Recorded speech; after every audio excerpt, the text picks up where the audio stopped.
name is Dave Hardy. I'm president of Fitness Industry Council of Canada. We're the not-for-profit trade association that represents the Canadian fitness industry. There's about 5,000 commercial fitness clubs in Canada, and we are supported through membership and donations both from fitness facilities and also suppliers. Today we're going to talk a little bit about the music licensing that has been affecting our industry. Back in 2008 we heard about a tariff that was being proposed by Resound. Resound is the organization that represents all of the performers. That would be different than SOCAN that represents all of the composers. Most fitness facilities today pay SOCAN fees. A tariff was proposed in 2008 that would charge every fitness club in Canada $18.59 per member per year. So if you had 1,000 members in your club, you could be paying $18,500 a year to play music inside your club that would go towards the performers. Well, we believe that this group, and anyone for that matter, that provides music in our facilities should be paid. We just thought that that was a little too much to pay in comparison with Resound, for example, the composers that earned a much smaller amount. If you wanted it on an average, it was probably 25 cents a member.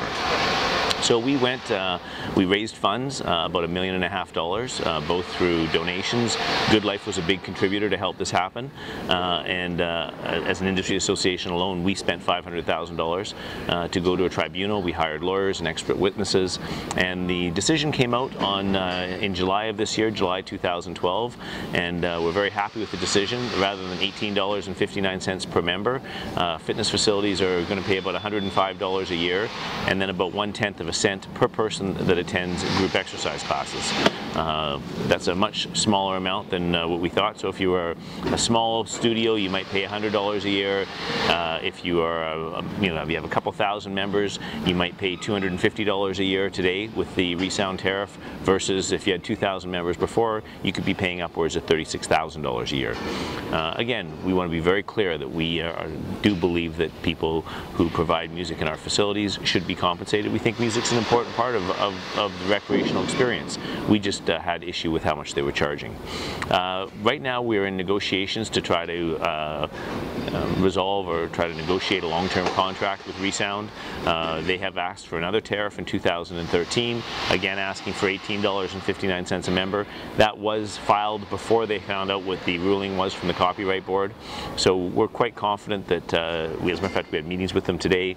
They're very open to working together, and I think that in the long run we'll be able to negotiate a settlement that will make everyone in the industry happy. Some of the numbers that have been bantered around from the experts is this probably saved the Canadian fitness industry about $86 million per year, and probably kept a lot of small clubs in business. We are going to have to pay for 2008 to 2012. That's part of the ruling that came out of the Copyright Board, and I think everyone's prepared to do that, and we're going to try to work with Resound to ensure that happens. In terms of Fitness Industry Canada, again, we're the not-for-profit trade association. We need your support. We ask clubs to donate or get a membership. Essentially, we ask for the equivalent of one member in your facilities, and we kind of average that out to about $42 a month or $500 a year. We work strictly on public policy. We don't do trade shows, we don't do training, but what we do is we protect your industry where you earn your livelihood.